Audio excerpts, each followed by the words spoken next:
আজ আমার স্বামীর দ্বিতীয় বিয়ের ফাইনাল কথা হবে। কোনে পক্ষের অনেকে আসবে, রাতে ডিনার করে যাবে, সবাই কাজে লেগে গেছে। বংশের বড় ছেলের বিয়ে বলে কথা, ধুমধাম না করলে কি চলে? হোক না দ্বিতীয় বিয়ে, তাতে কি? মেয়ে পক্ষের অবদান বলে কথা। আমি কাজ করছি, কাজের ছেলেরাও সব পরিষ্কার করছে। ইসলাম এসে বলল, বুবু কান্না করবেন না, নিয়তিতে কারো হাত নেই, তবে যেদিন আপনি বাড়ি ছাড়বেন আমিও এ বাড়ি ছেড়ে চলে যাব। সে নিজের কাজে লেগে পড়ে। শাকিল এসে বলল, আপামনি এ বাড়িতে পড়ে আছে আপনার মমতার সহানুভূতিতে, আপনি ছাইরা যায়েন না। আমি বোবা কান্নায় সেখান থেকে চলে আসি। রান্নাঘরে এসে কাজ করছে আবারও। মেয়ের নাকি বিয়েতে খুব সেজেগুজে ছবি তোলার ইচ্ছা। প্রতিটা মেয়ের এমন স্বপ্ন থাকে। তার উপর শুনেছি মেয়ের দিক থেকে প্রথম বিয়ে। আমার শাশুড়িমা জোর গলায় বলেছে নতুন বইয়ের কোনো শখ অপূর্ণ রাখবে না। নিজের বিয়ের কথা মনে করে অনামিকার চোখের জল গাল গড়িয়ে পড়ে যাচ্ছে। সব কষ্টের মলম থাকলেও নিজের স্বামীর ভাগ অন্য কাউকে দেওয়া কষ্টের মলম বোধ হয় এই দুনিয়াতে তৈরি হয়নি। হঠাৎ করে অনামিকা চিৎকার করে উঠল। উফ! গরম তেলের ছিটকায় অনামিকার সকল ভাবনার অবসান ঘটল। শাড়ির আঁচল দিয়ে চোখ মুছে আবারও রান্নার কাজে মন দিল। কিছুক্ষণ পর অনামিকার শাশুড়ি মা রান্নাঘরে এসে বলল, অনামিকা সব রান্না যেন ঠিক মতো হয়, নতুন আত্মীয় হতে যাচ্ছে, ভালো মন্দ না খাওয়ালে চলে, পরে যেন বলতে না পারে ঠিক মতো আপ্যায়ন করতে পারেনি। আগেও শাশুড়ি বৌমা বলে ডাকতো। যখন থেকে রাজুর বিয়ের কথাবার্তা চলছে বৌমা বলে ডাকতে স্বাচ্ছন্দ্য বোধ করেন না। করবে কিভাবে? নতুন বউয়ের আগমন ঘটেছে বলে কথা। অনামিকা আঁচল দিয়ে কপালের ঘাম মুছে কান্না ভরা কণ্ঠে বলছে, মা আপনি চিন্তা করবেন না, আমি খেয়াল রাখবো। তোমার খেয়াল থাকলে কি আর আমার চিন্তা করা লাগতো? আজকাল তো কোনো কাজ ভালোভাবে করতে পারো না, না পারলে বলো, এখনো রান্না করার মতো শক্তি আছে আমার। এত বুড়ি হইনি যে রান্না করতে পারবো না।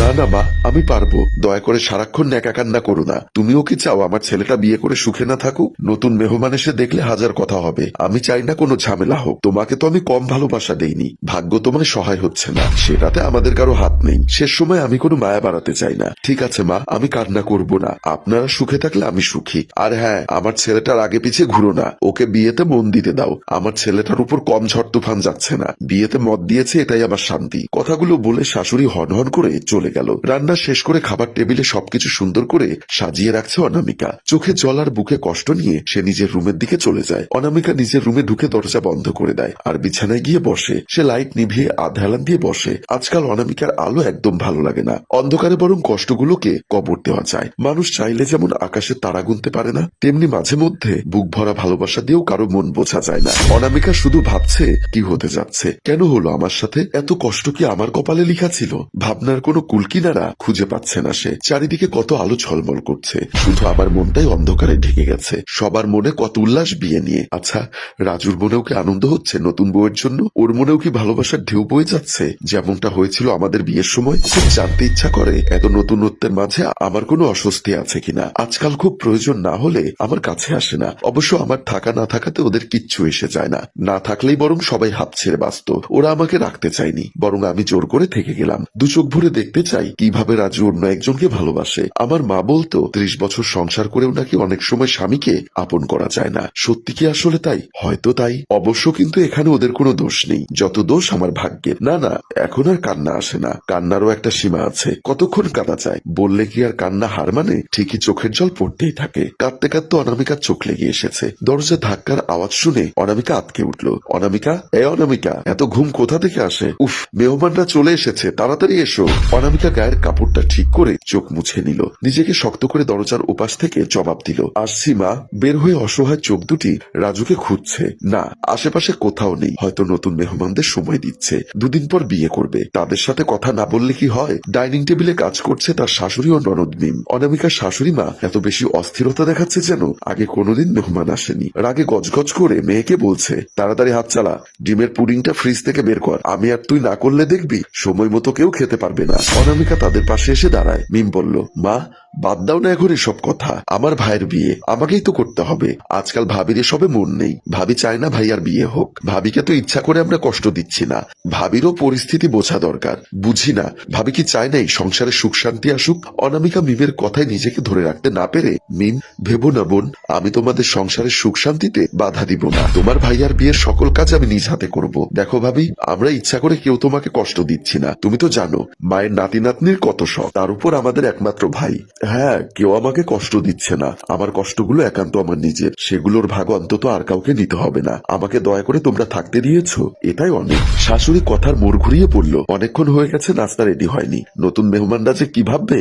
মা, আমি করে দিচ্ছি।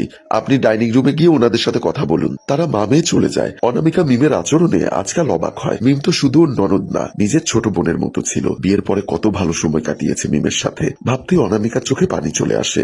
নিজের জন্য কিছু কেনার আগে মিমের জন্য কিনেছে। মিমের কখন কি খেতে ইচ্ছা করে সেটা মুখ ফুটে বলার আগে অনামিকা তৈরি করে দিয়েছে একটা ডাক্তারি রিপোর্ট। অনামিকার জীবন কতখানি বদলে দিল। বিয়ের পরে সব মেয়ের একটাই স্বপ্ন থাকে, তার কোল জুড়ে ফুটফুটে সন্তান আসবে। মা হতে পারবে না সেখানে অনামিকার তো কোনো হাত নেই। মানুষ চাইলে তার সব ইচ্ছা পূরণ করতে পারে না। আল্লাহ না দিলে বান্দার পক্ষে কিছু কিছু ইচ্ছা কখনো পূরণ করা সম্ভব না। পর্দার আড়ালে রাজুকে দেখা যাচ্ছে। রাজুকে দেখে বোঝার উপায় নেই ও এই বিয়েতে খুশি নাকি দুঃখী। মেয়ের বাবা বলল, আমাদের মেয়ে মেহেক হাজারে একটা, কতজনকে দেখালাম, মেয়ে আমার কাউকে পছন্দ করে না। আল্লাহর অশেষ রহমতে রাজু বাবা জেনে মনে ধরছে। বেআইন যদি কিছু মনে না করেন, একটা ব্যাপার জানতাম। শাশুড়ি হ্যাঁ বললেন, আপনারা দুদিন পরে আমার পরম আত্মীয় হবেন। আপনাদের মনে যা আছে বলে ফেলুন। আপনারা না বললে কে বলবে? আসলে আমাদের মেয়েকে রাজুর আগের বিয়ের ব্যাপারে আমরা কিছুই জানাইনি। আমরা চাই না ও কিছুই জানুক। মেহেক এই বিয়ে নিয়ে অনেক খুশি, তাই আমাদের বলার সাহস হয়নি। আমাদের বড় আদরের মেয়ে। আচ্ছা বুঝেছি বিয়াই, আপনাকে নিয়ে চিন্তা করতে হবে না, আমরা ওকে বুঝতে দিব না।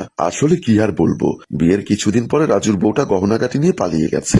এতে আমার ছেলেটার কি দোষ বলুন? 10 দিনের বিয়েকে কি সংসার বলা যায়? তারপর থেকে ওকে বিয়ে করানোর চেষ্টা করছি, অবশেষে রাজি হলো। শ্বশুর বলল, আজকালকার মেয়েদের বোঝা মুশকিল, তবে আমাদের মা আপনাদের নিরাশ করবে না। আমার নতুন বৌমার মুখ দেখলেই বোঝা যায় কত মায়াবতী লক্ষ্মীমন্ত, দেখলে মনটা ভরে যায়। অনামিকা নিজের কানকে বিশ্বাস করতে পারছে না। কি বলছে সব শাশুড়ি? এত বড় মিথ্যা কত সুন্দর করে বলে দিচ্ছে। খারাপ সময় না আসলে আমি কখনো এদের আসল রূপ দেখতে পারতাম না। আর ওরা কেন অবিবাহিত মেয়েকে এখানে বিয়ে দিতে চাচ্ছে? শুধু কি পছন্দ হয়েছে, নাকি এসবের পেছনে অন্য কাহিনী লুকিয়ে আছে? সত্যি মানুষ স্বার্থের জন্য কি না পারে। সব শুনেও রাজু শান্ত ছেলের মতো বসে আছে। ও শান্ত হয়ে বসে থাকা প্রমাণ করে দিচ্ছে ও কি আসলে চায়। কখনো ভাবিনি এই দিন আমাকে দেখতে হবে। অনামিকা মিথ্যা নাটকটা আর নিতে পারছে না, সে সেখান থেকে চলে যায়। ঘুমের ওষুধ খেয়েও ঘুম আসছে না অনামিকার। রাত 1টার দিকে রাজু রুমে আসলো। পায়ের আওয়াজে বুঝে গেছে রাজু আসছে। কত চেনা শব্দ। অনামিকা বুঝতে পেরেও ঘুমের ভান ধরে শুয়ে আছে। রাজু কোনো কথা না বলে বাচ্চাদের মতো গুটিসুটি মেরে পাশে শুয়ে পড়ল। শোয়ার সাথে সাথে রাজুর চোখে রাজ্যের ঘুম। তখনও অনামিকার চোখে ঘুমের আনাগোনা নেই। চোখের পানি ঘাড় বেয়ে পড়ে বালিশ ভিজে যাচ্ছে। অথচ রাজু বলতেই পারবে না তার পাশে শুয়ে থাকা মানুষটির মনে তুফান বয়ে যাচ্ছে। হঠাৎ ঘুমের ঘোরে রাজুর হাত অনামিকার বুকের উপর চলে গেল। আর এখানেই একটি মেয়ের চাপা কান্না দেখিয়ে আমাদের গল্প শেষ হয়। সম্মানিত ভিউয়ার্স, কিছু কিছু মেয়ে শ্বশুরবাড়িতে সবটা করার পরেও দারুণভাবে অবহেলিত হয়। আসলে বাচ্চা জন্মদানে কি কারো হাত আছে? তাই সাবধান হন। গল্পটির ভাবনা ও পরিচালনায় হাশেম রাজু, চিত্রগ্রহণ শিহাব ও শাকিল, প্রযোজনায় মঞ্জুর মোর্শেদ মিউজিক প্লাস। গল্পটি ভালো লাগলে লাইক, কমেন্ট ও শেয়ার করে দিন। ধন্যবাদ।